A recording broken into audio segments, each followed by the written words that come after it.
Hər şeyin öz vaxtı var. Hər şey öz məqamında baş verəndə daha gözəl olur. Fransa prezidenti Macrona vurulmuş köndələn, amma sərras qapaz kimi.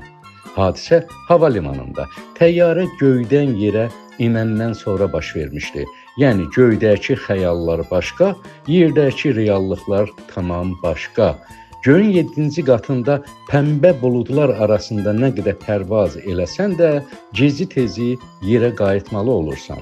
Macron Ermənistan-Azərbaycan münaqişəsinə bir tərəfli baxıb, necə deyərlər, həmişə göylə gedib. O göydən enib, Azərbaycanda fəaliyyət göstərən 9 beynəlxalq hava limanından birinə düşüb, reallıqları öz gözü ilə görə də bilərdi.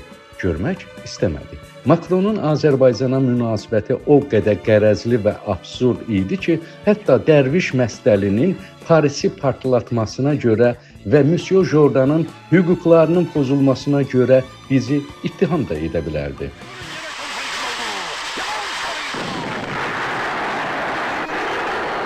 Vay dada, ayaqma, bu kadar da barut koyma oğlum. Şimdi sahip sorun göreyim. Paris dağıldı. Ne? Fransa bedbaxt oldu. Cenablar de Paris üsyan eləyiblər. Əslində barıtı çox eləyən elə Macronun özüdür. Ünvanımıza haqsız tənqidlər səsləndirir və Azərbaycan-Ermənistan münasibətlərində beynəlxalq hüququn legitimləşməsinə əngəl törədir. O, ölkəsinin rəmzi olan xoruz kimi çox coşdu, üstümüzə çox kükrədi. Amma bir şey yaddan çıxartdı ki, bizim xoruz döyüşdürmə kimi adətimiz var.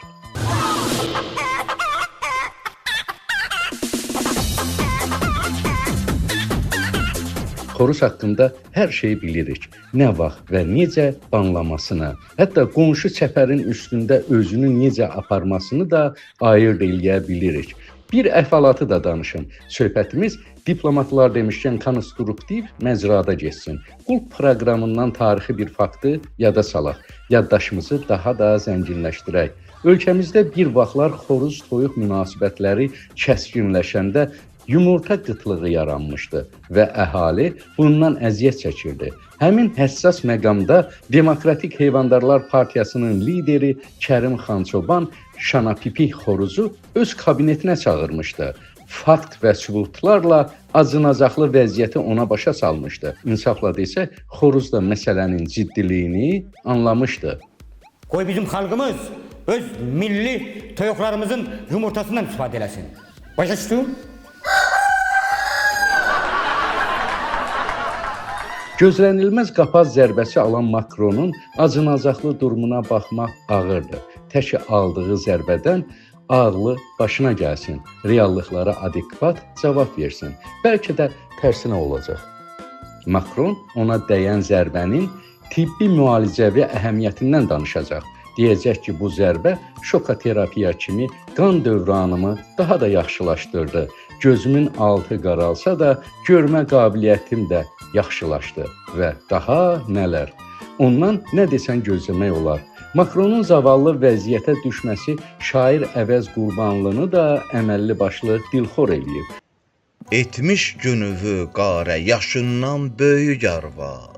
Vay İmmanuel, vay.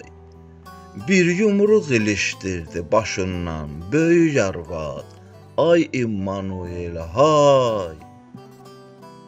Güya hegemonsan, adını kim ağa qoydu? Divanəsən ancaq. Arvad ağadan qorxuvu dünya lağa qoydu. Biganəsən ancaq. Bizdən danışırdın hətərəndən, pətərəndən. Xox, xox, bala, xox, xox. Oldun qapaz altı, hələ sən qorx betərindən. Qorx, qorx. Bala, qorx, qorx. Yurdumdakı işğalçıya da sən dayaq oldun. Qaçdı unitazdı.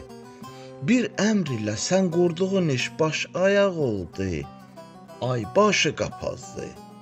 Olduqsa müzəffər, bu da bir haqdan əmirdir. Kim var boyun əyməz? Hərçənd elə bizlərdəki yumruq da dəmirdir. Dinc bəndiyə dəyməz. Bəlkə səni də qurtaraq arvad qapazından. Hər gün ki yeyirsən, qol qoysaydın, dəstək olardıq ən azından. Hə, nə deyirsən? Əvəzin sözünə qüvvət. Əgər Emanuel müəllim ona dəyən köndələn qapazın mənəvi ağrısını çox çəkirsə və ağlı başına gəlibsə, ona dəstək də ola bilərik. Qeyri-hökumət təşkilatlarına dövlət dəstəyi agentliyindən xahiş eləyərik ki, Makronu layiq olduğu və olmadığı zərbələrdən qorusunlar. Deyəcəksiniz ki, necə? Cavab verirəm.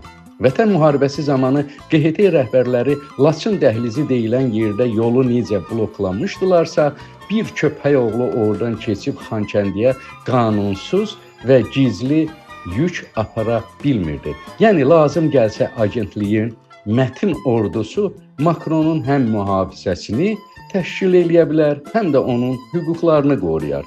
Yəni Makrona kömək əlimizi uzada bilərik. Tək ki o adam balası olsun. Olmasa yenə də qapazaltı olacaq. Özü də betərindən. Buna bak, kör nağız məhəm eləyim. Gedənin biri gedər.